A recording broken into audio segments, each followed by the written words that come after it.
जय माता दी दोस्तों, स्वागत है आपका द कल्ट ऑफ रेसलिंग में। भाइयों, सबसे पहले सब्सक्राइब करना मत भूलिएगा द कल्ट ऑफ रेसलिंग को for the latest news about WWE। शुरू करते हैं आज की वीडियो। देखिए, आज स्मैकडाउन का एपिसोड था और स्मैकडाउन का एपिसोड कमाल बढ़िया एपिसोड तो ऐसा नहीं कहेंगे, लेकिन देखा जाए तो यार कोई एक मस्त एपिसोड था। जो चीजें हम एक्सपेक्ट कर रहे थे यार स्मैकडाउन के एपिसोड थे, वो हमें चीजें देखने को नहीं मिली। बट यहाँ पर ट्रिपल एच ने जो बॉम्बशेल डिलीवर किया है उसी के बारे में आज बातचीत करने वाले, इसलिए कहता हूँ भाई सब्सक्राइब करना मत भूलिएगा। द कल्ट ऑफ रेसलिंग को शुरू करते हैं। देखिए, किक ऑफ में ही ट्रिपल एच अनाउंस हो गए थे कि ट्रिपल एच आने वाले स्मैकडाउन किक ऑफ में, और वो रेसलमेनिया प्रेस कॉन्फ्रेंस जो कि लास वेगास में हुई किक ऑफ, उसके बारे में बातचीत करने वाले हैं। पूरा कंट्रोवर्सी जो हुई रॉक रोमन कोडी के अगेंस्ट, और उसके जो व्यूअर्स जनरेट हुए हैं, उससे जो पैसा छापा इन्होंने, उसके बारे में ट्रिपल एच बात करने आया था। लेकिन ट्रिपल एच ने जैसे ही रिंग के अंदर आया, उसके अंदर निक ऑल्डिस और एडम पियर्स साथ थे। ट्रिपल एच ने सबसे पहले ये अनाउंस किया कि देखो, सबसे पहले मैं सिर्फ एक ही चीज कहना चाहता हूँ, रेसलमेनिया के मेन इवेंट में एक चीज होने वाली है, वो है अनडिस्प्यूटेड WWE चैंपियनशिप का मैच। जी हाँ, यूनिवर्सल चैंपियनशिप आई थिंक अब परमानेंटली रिटायर हो चुकी है, और अब यूनिवर्सल चैंपियनशिप का नाम WWE कंपनी में नहीं लिया जाएगा। और आज आपने देख लिया कि ट्रिपल एच ने खुद ऑफिशियल होने के बावजूद, जो कि WWE कंपनी को रन कर रहा है, उसने क्लियर कट कह दिया है कि अनडिस्प्यूटेड WWE चैंपियनशिप का मैच रेसलमेनिया का मेन इवेंट में रोमन रेंस डिफेंड करेगा title against the American nightmare Cody Rhodes. तो डैट इज ऑफिशियल, ये ऑफिशियल हो चुका है। अब इसको कोई पावर नहीं पड़ सकती, ट्रिपल एच ने कह दिया है तो। और रॉक रोमन ये सब जो भड़वे लोग हैं, अब ये नहीं होने वाला ऐसा गंदा मैच, समझ लो आप। बिकॉज मैंने ऑलरेडी कह दिया था कि भाई साहब दोनों भाई हैं, और दोनों भाइयों के बीच में जो एक प्यार है, जो कंट्रोवर्सी नहीं है, आप क्यों उन दोनों को लड़वा रहे हो? वो मजा नहीं आएगा, वो फैन फेवरेट है, ये मैच नहीं बन पाएगा, डेट्स इट। और वही चीजें पहले थी, वही चीजें आप है, कल आप किक ऑफ में देख ही चुके हो। कोडी रोड्स बनाम Roman Reigns, that is official. Triple H ने यहाँ पे जो बॉम्बशेल की मैं बात कर रहा था वो डिलीवर किया। ट्रिपल एच ने कहा कि बहुत सारे लोगों को लगता है कि वो कंट्रोल कर रहे हैं WWE कंपनी को। वो अगर हेड ऑफ द टेबल की सीट पर बैठ गया, बोर्ड ऑफ डायरेक्टर बन चुके हैं, इसका मतलब ये नहीं कि वो WWE कंपनी को कंट्रोल कर सकते हैं, डिसीजन को बदल सकते हैं, मैचेस को क्रिएट कर सकते हैं।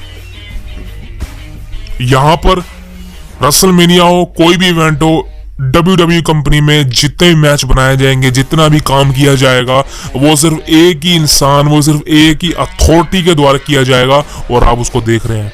तो ट्रिपल एच ने साफ साफ कह दिया है, चाहे वो रॉक हो, कोई भी हो, मुझे फर्क नहीं पड़ता, लेकिन यहाँ पर वही होगा जो मैं चाहूंगा, बिकॉज मैं यहाँ का CCE हूँ as a chief content officer, और डेट्स इट। और मेरे डिसीजन को कोई नहीं बदल सकता। रेसलमेनिया में रोमन वर्सेस कोडी होगा और कोई नहीं होगा मैच। और यहाँ पर ट्रिपल एच ने रॉक की कॉपी भी करी, रॉक को एक तरह से टारगेट कर दिया। It doesn't matter what you think, that's it.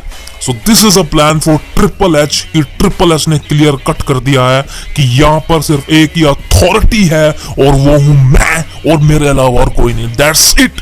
ये मैं ऑलरेडी बोल चुका हूं कि triple H is a main content, and जो भी चीजें आपको दिखाई दे रही हैं, चाहे वो रॉक रोमन जो भी क्रिएट हो रहा है, ये सर्व एक स्टोरी लाइन है, लेकिन एक ऐसी स्टोरी लाइन है जो कि 24 NM फिल्म लग रही है, पूरी gold film, because this is a best story line ever, that's it. Cody Rhodes की दिखने की उम्मीद थी, बट यहां पर दोस्तों कोडी रोड्स नहीं दिखे, बिकॉज ऑलरेडी मैं बता चुका हूं कि एक्सेल किक ऑफ जो कल हुआ था, उसके एकदम से कोडी रोड्स नहीं दिखने वाले, बिकॉज नेक्स्ट वीक के लिए एक चीज अनाउंस हो चुकी है, वो है रोमन रेंस आने वाला है, साथ ही में द रॉक उसके साथ आने वाला है। सो नेक्स्ट वीक के लिए स्मैकडाउन में रोमन रेंस और रॉक एक साथ आने वाले हैं। पॉल हेमन ने आज अनाउंस कर दिया था ट्रिपल एच को बैक स्टेज ही, तो that is official. And next week अगर ये दोनों आने वाले तो क्लियर कट है, कोडी रोड्स भी स्मैकडाउन में आने वाले, दैट्स इट। और अब मजा दोगुना होने वाला, बिकॉज अब रेसलमेनिया के लिए जो स्टोरी लाइन बनेगी ना, सर्वे की जिस कहना चाहिए, is unbeatable, is unstoppable, because एक बिगेस्ट रेसलमेनिया का मैच बनने जा रहा है। और मैं आपको बोल चुका हूं कि कोडी रोड्स को एक बिगेस्ट बेबी फेस बनाया जाएगा, और जिसकी शुरुआत ट्रिपल एच ने, रॉक ने, रोमन रेंस ने कर दिया, बिकॉज दैट इज ऑफिशियल कि रोमन रेंस रेसलमेनिया 14 फिलाडेल्फिया के अंदर अपना WWE अनडिस्प्यूटेड चैंपियनशिप हारने वाला है against the American nightmare Cody Rhodes, that's it. उसके बाद दोस्तों बात करें हम डैमेज कंट्रोल की, तो देखिए डैमेज कंट्रोल एक तरह से देखा जाए तो बीट्रेल हो चुका है, और अब आई थिंक इनके बीट्रेल से किसी को घंटा फर्क नहीं पड़ा है, बिकॉज मैं ऑलरेडी बोल चुका हूं कि जिस तरह से बीट्रेल दिखाया गया है वो जल्दबाजी कर दी गई। थोड़ा टेंशन दिखाते, थोड़ा कंट्रोवर्सी दिखाते और मजा आता, बट यहाँ पर आई थिंक ट्रिपल एच इस मामले में चूक गया है कि इतनी जल्दी बीट्रेल कहीं ना कहीं सही नहीं था। बट ओवरऑल देखा जाए तो रेसलमेनिया के लिए एक मैच बनाना था, Bayley versus Iyo Sky for the women's championship, that is official. और आज स्मैकडाउन में हमने देखा कि डकोटा का जिस तरह से बेली के सपोर्ट में आई और बेली को सपोर्ट किया, और बैक स्टेज भी आप वीडियो देख सकते हैं भाई साहब, डेट सेज कि ये दोनों का सपोर्ट, ये दोनों का साथ काफी जरूरी था। और यहाँ पर डकोटा काई ने बेली को चुना है, और ये मत सोचिए कि बेली को ये जो है मैच हरवा देगी रेसलमेनिया में, this is not thing. And I think WrestleMania में बेली न्यू चैंपियन बनेगी, that is official. And Dakota का यहाँ पर इंजर्ड है, सही है मुझे नहीं पता, बट यहाँ पर देखा जाए तो डकोटा काई ने बेली को सपोर्ट किया, बेली को चुना, डेट इज गुड थिंग।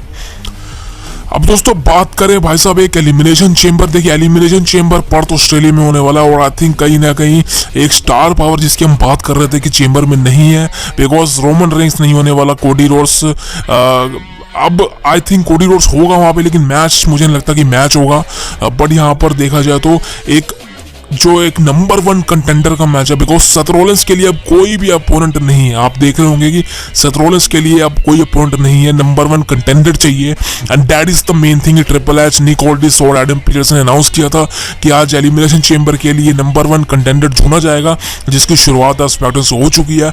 और हमने देखा कि जिस तरह से रेंडी ऑर्टन मेन इवेंट में सैमी ज़ेन को हराया, वो नंबर 1 कंटेंडर बन चुके हैं, उसी लिए ड्रू मैकिंटायर भी ऑल्सो नंबर 1 कंटेंडर। और अब नेक्स्ट वीक रोज स्मैकडाउन दोनों में ये मैच चलने वाले हैं, और एलिमिनेशन चेंबर में नंबर 1 कंटेंडर बाहर आने वाला है। और आई थिंक जिसके चांसेस या तो ड्रू मैकिंटायर के सपोर्ट में जाएंगे या फिर द वाइपर रेंडी ऑर्टन के सपोर्ट में। But in my personal opinion कि अगर रेंडी ऑर्टन का मौका मिलता है, that is very good thing, because रेंडी Orton और सेथ रॉलिंस दो फ्यूड बनेगी भाई साहब, क्या बनेगी फ्यूड, सही कह रहा हूँ। लेकिन भाई साहब ड्रू मैकिंटायर की चांसेस काफी ज्यादा है, लेकिन अगर ड्रू मैकिंटायर नंबर 1 कंटेंडर बनते हैं तो रेसलमेनिया में अगेंस्ट सेथ रॉलिंस के जाने वाले हैं, that is very good thing. तो दोस्तों आज स्मैकडाउन का एपिसोड देखा जाए तो ओवरऑल सही था, बट कुछ चीजें भी जैसे कि ये बैक स्टेज चीज आप देख सकते हैं कि ट्रिपल एच और लोगन पॉल, ये I think is the best है, बिकॉज ट्रिपल एच जिस तरह से बैक स्टेज इंटरव्यू देता है, बैक स्टेज सेगमेंट हुई आज ट्रिपल एच की, is one of the biggest thing. And चाहे वो लोगन पॉल के साथ हो, चाहे वो पॉल हेमन के साथ हो, I think that is very very good thing. तो आज देखा जाए तो स्मैकडाउन का एपिसोड एक हाइप तो नहीं था, बट एक इवेंट स्टार्ट होता चेंबर के नंबर 1 कंटेंडर के लिए। एंड ट्रिपल एच ने आज दिखा दिया कि भाई साहब जो भी मेरे सामने आ जाए, चाहे वो रॉक हो, चाहे वो मेरे से जूनियर हो, सीनियर हो, कोई फर्क नहीं पड़ता, यहाँ पर सिर्फ मेरी ही अथॉरिटी चलेगी, बिकॉज मैं सीसी हूँ, और दैट इज ऑफिशियल। तो दोस्तों ये था स्मैकडाउन का एपिसोड, जो भी चीजें थी आपको सब कुछ बता दी है, तो प्लीज सब्सक्राइब करना मत भूलिएगा द कल्ट ऑफ रेसलिंग को for the latest news about WWE। मिलते हैं आपसे कल, जय भगवान राम, जय भगवान राधा कृष्ण, थैंक यू।